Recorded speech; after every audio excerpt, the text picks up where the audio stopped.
What happens when a brand that's world-renowned for producing cost-effective, yet performance-heavy smartphones starts to dabble in the world of electric vehicles? Apparently, it has a $4 billion market value and a chance to compete against the likes of Porsche and Tesla. While it was surprising for everyone to see Xiaomi dipping their toes in the world of electric vehicles, it can be equally confusing to understand the reason they wanted to do this alongside other EVs. Was it a calculated risk they took, with a foresight of potential long-running advantage? Or was there something else? Let's find out.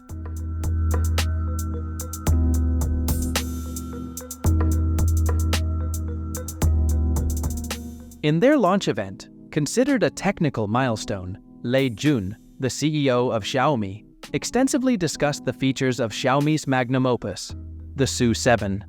These features include, but are not limited to, an impressive range of approximately 800 kilometers per charge, fancy adjustable spoilers, a bunch of unique color setups to choose from, and a top speed of approximately 265 kilometers per hour. Apart from looking breathtakingly beautiful and eerily similar to a design we've seen before, the SU7 is a 5-seat sedan that utilizes batteries carefully crafted by top Chinese manufacturers called Contemporary Amperex Technology Company Limited and BYD Co., with a choice between single and dual motor configuration options to choose from.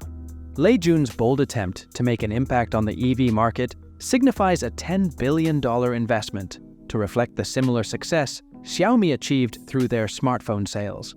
They call it a disruptive approach, as their innovative approach to launching any new yet high-end products in the market at a competitive price often leads to a challenge to the already established brands.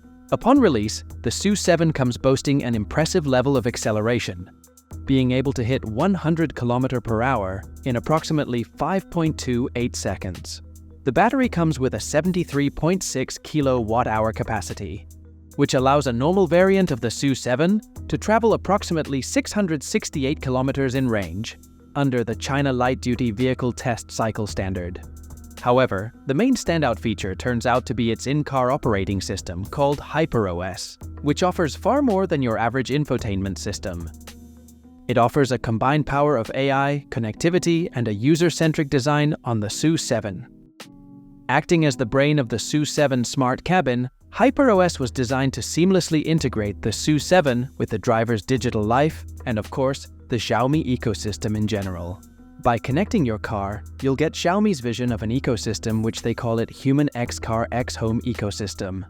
And this ecosystem is not only exclusive to Xiaomi brands, but is compatible with pretty much any existing ecosystem in the market. Alongside, Xiaomi also utilizes Xiaomi Hypermind, an AI assistant that continuously tracks your driving habits and preferences and anticipates your individual needs, so it can make automated suggestions for things like navigation, climate control, and even music based on your taste. It features a sleek and intuitive interface, with a large, high-resolution central display that acts as the primary hub. Now, the elephant in the room is the design of the car itself. You see, the similarity with Porsche, the Taycan in particular, isn't just an accident or coincidence.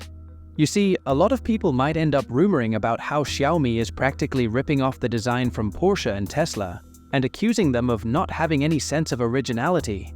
When approached regarding the issue, Xiaomi explained that they're not imitating the design completely, but using the design as a form of inspiration.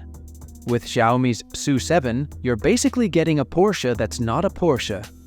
Now, regardless of the similarity, Lei Jun's ambitions saw a ton of uncertainty, especially since his EV announcement back in 2021.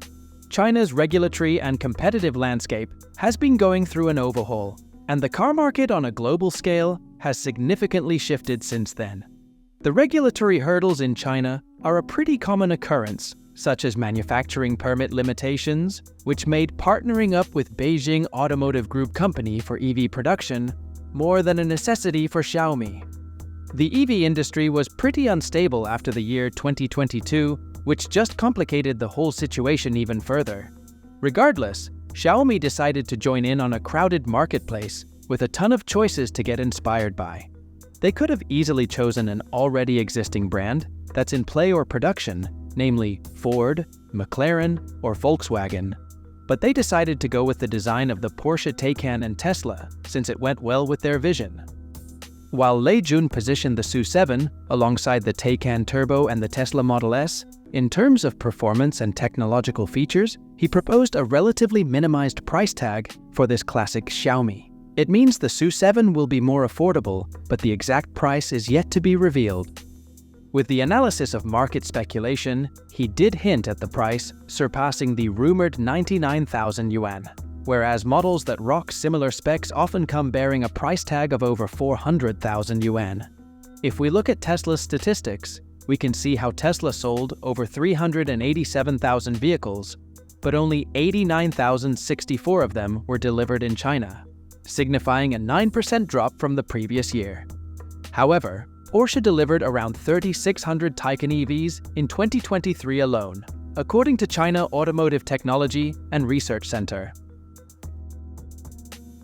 With an attempt to evolve from their roots as budget smartphone manufacturers, Xiaomi is determined to enter into the saturated global market, and thus, they decided to invest in the EV market despite encountering a rough period. Ever since their full commitment to the SU7 project and competitors like Huawei Technologies Company, Mr. Lei personally tested over 150 automobiles. And from that comparison, he described the SU7 as a performance beast that makes a perfect combination of technology, performance, and sophistication. Even though China eliminated its 11-year EV purchase subsidy policy back in 2022, there are some local authorities that still offer financial incentives and tax rebates. They do it with the objective of promoting investment and consumer subsidies, all while still continuing to lead in global EV sales. Now, even without the subsidies, China still boasts the world's largest auto market and saw a hefty 29% increase in EV sales year-to-date as of September. This reflects the global EV market, which experienced a steady 34% growth in the same period. Now, sales aren't the only reason why you're witnessing aggressive marketing attempts from Xiaomi.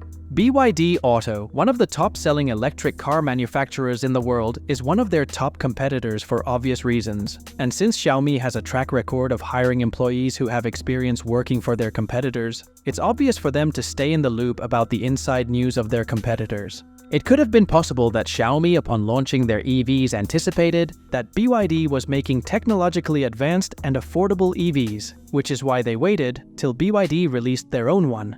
There are more than a few reasons for Xiaomi to go down this path. First up, they wanted to see what sort of responses BYD would end up with, positive or negative. Xiaomi as a giant company will not leave a stone unturned to learn about its competitors' pros and cons, so it could apply them to its most sought-after EVs. With all of these combined, the aggressive marketing and the timing of the release were a bit later than BYD. And it was all because Xiaomi wanted to analyze the performance of BYD. Lei Jun himself is a big fan of Apple, and he couldn't help but wonder why they stopped producing its EV model. Soon, he stopped wondering and did the deed himself, taking advantage and guaranteeing they'd beat the market with the hopes of replacing Apple itself. But how? Imagine Apple revealing that they've been actually working on an EV in secret, and now it's time to reveal it to the world. How much do you think they would cost? As for Apple, your estimated pricing guess cannot be lower given that all of their products launched so far have always demanded a soaring price. Apple doesn't have a history of compromising with their price, even if that turns out to be out of reach for regular people. You see, here's where Xiaomi takes the advantage. Just like the way they popularized their smartphones and got massive recognition from the average consumers, especially from continents or countries where Apple or Tesla would be pretty expensive, and that's without including their 250 to 500% taxation in most cases. If all else fails, such as Xiaomi's market share or the phone industry finds itself into any kind of unfortunate incident that happened with Huawei, the EV industry could act as Xiaomi's effective plan B. They can easily sustain themselves with their EV business in the long run. Why? We've seen how in the long run, pretty much any vehicle production business is profitable, just as long as the business is maintained properly. And the EV industry is just ripe for the taking, especially in 2024. If Xiaomi can make a good sale with the SU7, it's hard to argue against Xiaomi's success in this venture as well.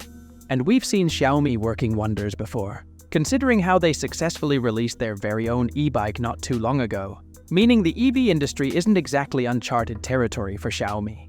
With the SU7, Xiaomi is also contributing to the overall reverting Earth back to green mindset by making their vehicle emission and pollution-free. This is even more impactful when we take into consideration how China, despite tremendous progress, is still the 13th most polluted country in the whole world. At this point, it's undeniable how Xiaomi knows about making software for phones, the internet, and how technology works in general. However, Xiaomi and the world are completely new to learning how AI and self-driving cars function, and the limitations that come with them. So it might be hard for them to jump ahead of the competition right on day one, especially compared with the companies that have been doing the same thing for decades now. The question remains, can Xiaomi end up making EVs that are just perfect in every way? And by perfect, we don't mean with over-the-top, 22nd century tech stuffed in. By perfect, we mean good at being a car at heart, and ticking the boxes like the driving feel and safety, while keeping the price range manageable. As you can imagine, this is nowhere near an easy thing to manage, especially considering they're new to this, and don't come with an advantage in making cars, or the smart tech that assists in amplifying said cars. Regardless, the SU7 looks to be a step in the right direction, and if this goes on, who knows, the likes of Porsche or Tesla should start being worried.